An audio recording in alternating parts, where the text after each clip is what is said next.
Hey, good morning, everyone. Josh is Severe Weather. Happy Tuesday to you. Hurricane Beryl did what some would say the unthinkable, became a Category 5 hurricane at the top of our chart here last night and remains a Category 5 for the time being, but we are going to start to see some weakening here. However, the intensity of the storm is still going to be very powerful, and a lot of folks are in the path of this storm here. So I'm going to take a look at what's we're expecting to happen, where the storm may go, what intensity it might have, and who needs to perhaps start to watch more closely than a few days ago. And if you've been following me this week, I've been on vacation, but I have continued to update folks as much as possible here. But we've got millions in the path of destructive Hurricane Beryl. The next area I'm concerned about is the island of Jamaica, especially the south coast, which may take a direct hit here tomorrow. My forecast hasn't changed a whole lot. We've seen some adjustments here as the system has kind of wavered back and forth between is it going to threaten Belize or the northern Yucatan or in between. But we are expecting to see a weakening trend begin here this morning and continue as the storm approaches the Yucatan Peninsula here early on Friday. After that, we see a pretty big spread in guidance, but I'm not going to make a big change in my forecast from a couple of days ago, as we still look at potentially a Western Gulf hurricane here over the weekend. And if you are in Texas, I think you do definitely need to watch this closely. I'm going to talk about why here coming up in this video. This was the video I put out before vacation about 9 days ago, and you can see, I don't know if I got lucky or not, but the area I had highlighted in red is basically the path of this storm. We've got another feature behind it that I'll be tracking for you guys. And then my forecast from a few days ago, uh, I wouldn't say copycat storm forming because it has decided not to form, but it is following kind of the same track, much weaker system. But the general feeling here is that the system was going to make it to Category 5. I know a lot of you didn't like that I was going above the Hurricane Center, but in my opinion, they were just too conservative. If I literally think there's going to be a big threat, I'm going to tell you guys about it. I really don't think holding back is the way to do it. At the same time, I struggle because I want to be humble about things. I don't want to claim to be better than anything. I can't play God with the weather. All I can really do is use my God-given abilities to do my best to alert folks, and this is my calling, is to warn folks of what may come. So not a lot has changed in my forecast, some intensity adjustments, um, but we are still looking at what's going to be a very powerful system. Now, here is Hurricane Beryl, Category 5 right now, expected to drop down to a 4 later today, a 3 as it approaches Jamaica here tomorrow, a 2 in the Western Caribbean, and perhaps even down to a 1 before a second landfall is expected over the Yucatan Peninsula here early on Friday. After that, a lot of uncertainty. We do have this feature behind it. This is AL 96. The chances for it to become a depression or storm have lowered over the last couple of days. I'll show you that a little bit here. We also have a potential low pressure forming well south of Acapulco, should not be a threat to land. So you can see a lot of warm water here. A storm like this would be more common as we get into September, due to the fact that the waters are so warm, basically where they should be in September, not early July. But this season has been touted as a busy one, and we are seeing why. Here is a closer look at our storm, and you can see my internet's not very good here, but you can see a very powerful, well-defined system, but beginning to start to see some westerly shear. It is now past Puerto Rico, will be passing south of Dominican Republic today, and then south of Haiti later in the night tonight. Here's a look at the visible satellite. You can still see a very powerful system, although it is beginning to get a little bit more wind shear on the western side. So it is done intensifying. We believe the peak will be 165 miles per hour, the pressure about 930 millibars, which is a little bit high for a Category 5, but because the season is early, that is to be expected as well. But you can see here, we're starting to see a little bit of dry air as a result of the wind shear that is affecting the system to the westerly side. And you can see that as well here on a larger view of the Caribbean. Let me bring my pen to the forefront here. Whoops. There it is. And you all will see here, the center of the storm is now moving into an area that typically has higher wind shear, the central Caribbean. You can see these winds coming in out of the south and west. What they're allowing to happen is this drier air in between Central America and Hurricane Beryl is beginning to infiltrate the western side here.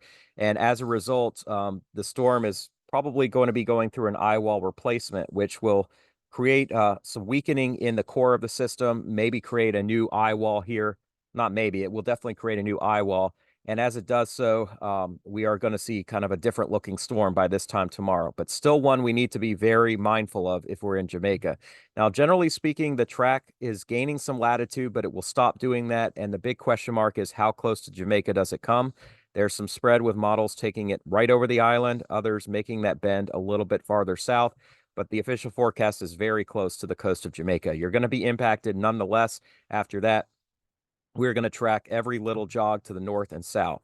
Here's the official forecast. This is from Zoom Earth. You can see tropical storm warnings for the western half of the south coast of Dominican Republic and the entire south coast of Haiti. Hurricane warning for the entire island of Jamaica. You can see the official forecast track brings it to within 25 to 30 miles of the south coast, about 50 miles south of Kingston. But notice how the entire island is in that potential path. And this is a pretty big storm, not as big as some of the Category 5s we've seen, but big enough. This is crazy here. But as you can see here, the Cayman Islands are also going to be potentially in the path. A hurricane watch is out for the entire Cayman Islands. And if this system comes a little bit farther north, it's going to be a lot closer than what we like to see in Georgetown here on Grand Cayman. After that, we're expecting weakening, but right now the official forecast is for landfall somewhere between Chetumal and Tulum here in Mexico, kind of right over this inlet here, and then we should see weakening as the system crosses the Yucatan. A couple of important features here, or a couple of important points, sorry. One is that the storm system is going to slow down a little bit, and that's going to give it some more time over land. Now, how much does it put on the brakes will determine how quickly the system can weaken as it goes over the Yucatan. But more importantly, as we head into the western Gulf of Mexico, as it slows down, there's a lot more uncertainty. There's a lot more possible solutions where this storm could go continuing on a westerly path towards Tampico, or perhaps slow down and start to drift more northward. So if you're in Texas, you're definitely not off the hook. Even Louisiana, I don't think we're going to see a direct hit, but you need to keep an eye on it because as the storm comes up into the western Gulf, that moisture is heading in your direction as the system slows down. Taking a look, I had this open a minute ago. There we go. Taking a look at radar from San Juan, Puerto Rico. Well, a second ago, you could actually see it. Here we go. I'm going to just stop it for you guys. But you can see the eye here is beginning to get disrupted a little bit. You can kind of see a concentric eye wall here with a second area of intense wind, and aircraft are in here kind of sampling that right now. I'm going to show you that in a little bit. So this bigger eye wall is going to take over and then eventually should contract, but at the same time, we've got some dry air and wind shear in the way. So a very different structure is expected here. Beryl's going to kind of go through a bit of a fight here over the next couple of days, and that's going to kind of change the outlook here. It's also going to increase the amount of rainfall here as the eye grows and recycles itself. We're going to see heavier amounts of rain drifting all the way into Haiti, perhaps as much as a foot of rain, 300 millimeters of rain. Same goes for the eastern side of Jamaica, maybe the north coast, including Ocho Rios. The northwestern part of Jamaica will have some downsloping due to the higher mountains kind of drying things out a little bit, but still potentially some heavy rain and certainly some strong wind. And then notice how rainfall totals towards Quintana Roo in Mexico, as well as the Cayman Islands, could exceed 4 inches of rain. Here's the official track from the Hurricane Center. I showed it to you before, but here's kind of a bigger view. It should stay a major hurricane close to Jamaica here around 2 in the afternoon tomorrow. So a little more than 24 hours after this video is going out. We'll see a little bit of slowing and a bit more of a bend back to the left. What's going on right now is that there's 2 areas of high pressure, one to the northeast, another to the northwest of the system. The one to the northwest will build south and push us on a more westerly track. And then it should weaken and shift eastward, allowing somewhat of a weakness in the ridge and more of a gain in latitude.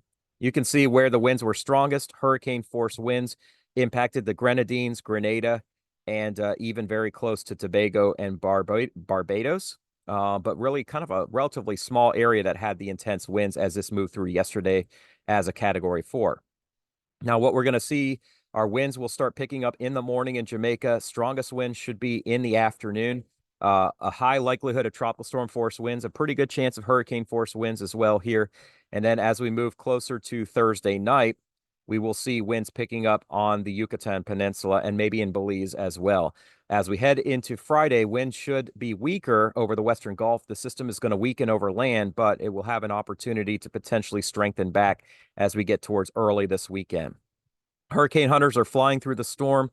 Pressures got as low as 930 millibars. They're starting to rise now, indicating that strengthening has stopped. If you look a little bit more closely, you'll see there's still some very intense winds here, over 130 knots, which is 150 miles per hour at flight level. But you can also see that the area of hurricane force winds has extended a little bit farther out.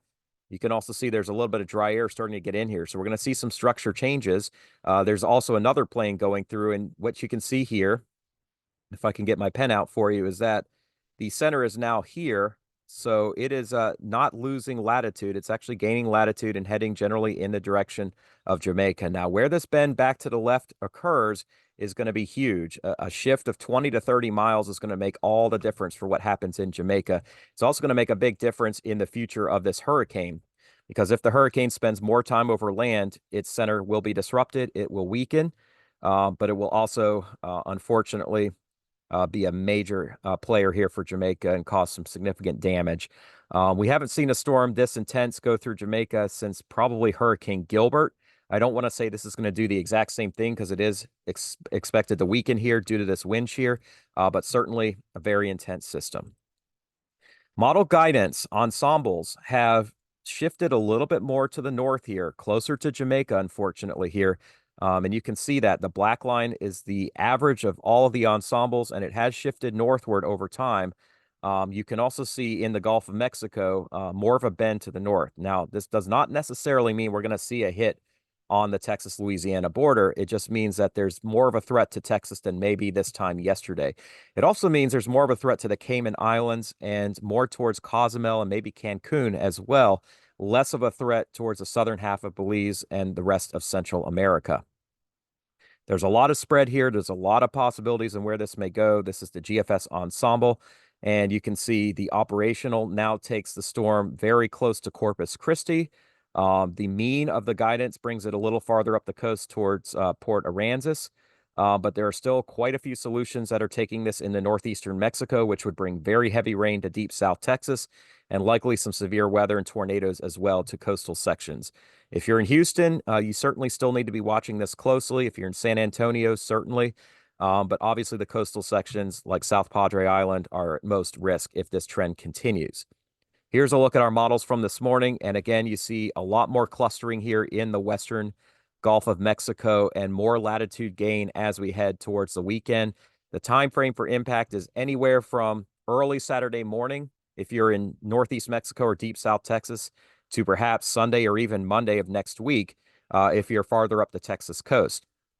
What we don't like to see with this is more time over water and a slower motion, because what that's going to mean is more uncertainty in the forecast, more potential rainfall, a longer period of impact.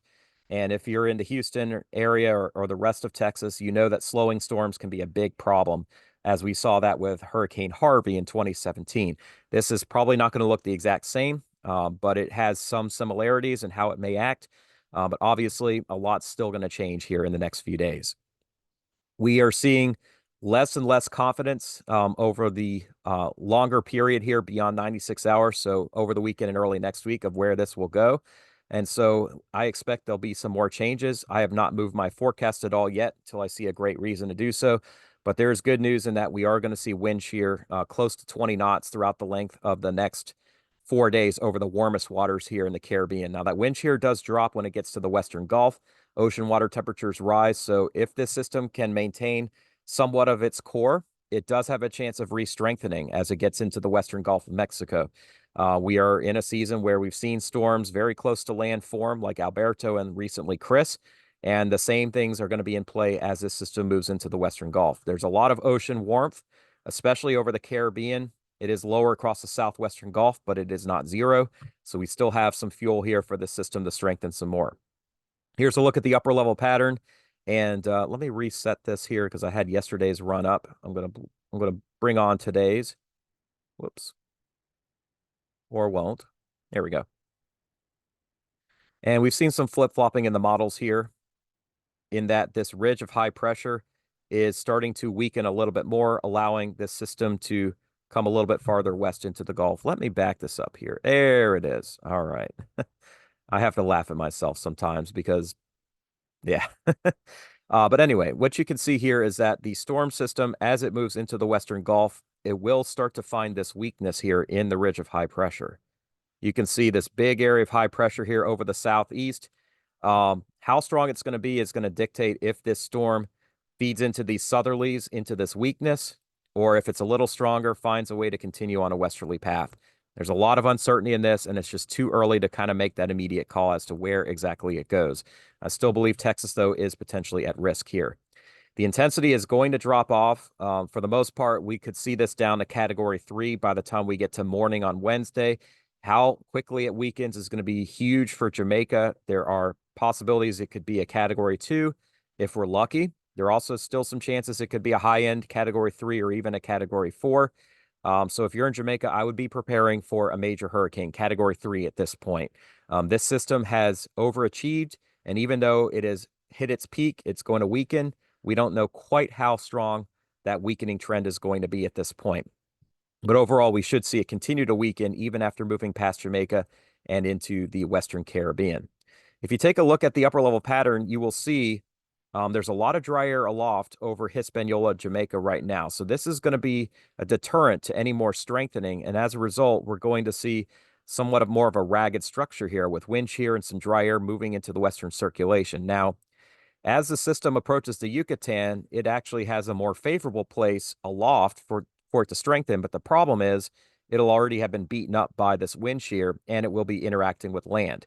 As it moves into the Western Gulf, though, you will see a lot of moisture on the northern side and a lot more dry air on the southern side, which will take the rainfall from the system and the winds and spread them out more poleward into Texas and Louisiana. So no matter where this system comes in, its moisture is going to be impacting the Western Gulf states as soon as Saturday and more likely into Sunday and even the early part of next week. Here's a look at what the H-Worth model is showing here. And sorry, I'm not on my regular computer, but generally speaking, you can see the storm's going to shrink a little bit. The intensity drops off, the pressure drops into the climbs into the 950s. And this particular model takes it basically right along the south coast of Jamaica. That will weaken the storm, but it will bring very bad weather to Jamaica. After it leaves, it looks like it'll be quite a bit weaker, and this wind field, while it will grow, it'll certainly not be as strong near the core. There's a small chance it may try to rally again as it comes up towards Cozumel here. This would be early in the day on Friday, 7 a.m. Central Time. And then we're going to see a storm that's been beaten up by land. It'll spend probably about 15, 16 hours over land and take some time to reorganize itself. The H-Worth shows that it does have a chance to do that, but probably not until we get later into the day Sunday. And at that point, it's getting closer to land. So we've got a challenge here in that we've got to figure out how this storm is going to interact with the Yucatan, how much weaker it'll be, and then how much more time it's going to have over water. I will say this. While the Western Gulf is warm, it is not going to be anything like we're seeing in the Eastern Caribbean or just east of the Windward Islands. We don't have that potential for a rapidly intensifying storm, but we do have a potential for some re-strengthening. Here's a closer look again at the entire basin, and you will see the storm has a chance to maybe try to grow again on Sunday. And the slower it gets here, the more uncertainty we get, and everybody in Texas needs to be watching here. Here's a look at the satellite image. Model image, and you can see the storm is going to lose a lot of its resemblance of what it looks like now over time, but it will not lose that much intensity. It'll still be a powerful storm just south of Kingston here around lunchtime tomorrow, and then more than likely interacting with Jamaica and losing a lot of its punch here, but a chance it could try to rally again Thursday night before making landfall over the Yucatan. After that, in the Gulf of Mexico, you can see the H-Worth tries to re-strengthen it again as we get into the day on Sunday, but it is running out of time at that point. The HAFS is another tropical model. It's showing something similar, but it does look quite a bit different in the exact track. It actually pulls the storm more northward towards Texas and allows it to strengthen more, and that obviously is of concern. But again, it's not nearly as strong as where it is right now. This particular model run is weaker as it comes into Jamaica, but still powerful. Probably a Category 2 if you look at this, and then a 1 as it leaves. It comes just south of the Caymans, bringing tropical storm conditions, possibly hurricane force gusts, but it is a much weaker system. And then it does try to re-strengthen the storm in the closing hours before landfall in the Yucatan here. Weakening over the Yucatan, looking a lot sloppier on Saturday, but then building up again Saturday night into Sunday, and perhaps going through another intensification phase, which we don't want to see if we're in Texas or northeastern Mexico. Here's another look at the core of Beryl, looking quite a bit different here on this model. You can see wind shear, dry air getting in there, but then it fights right back. And Thursday night, Friday morning, we may have another intensification phase, weakening over land, and then trying to re-strengthen again later Saturday night into Sunday. So we've got time to watch it. I do want to show you guys what's going on here behind Beryl. We are still looking at a disturbance that right now does not show signs of organization. The chance for development has dropped. Some of that can be attributed to Beryl, but a lot more can be attributed to the drier air that's being sent in from Africa. We have some Saharan dust in here. We do have some outflow impacting it, kind of choking off the place for it to grow. So while I talked about it being a copycat and that it's following a similar track, it is unlikely to develop into a depression or storm before making it to the Windward Islands. There's a very slight chance, but we're just probably looking at another round of rain tomorrow evening into early on Thursday across the Windward Islands. And then some of the same areas may see some rain later this weekend. So for now, we're going to watch it, but it doesn't look like an immediate threat. You can see the intensity forecasts have dropped off as well.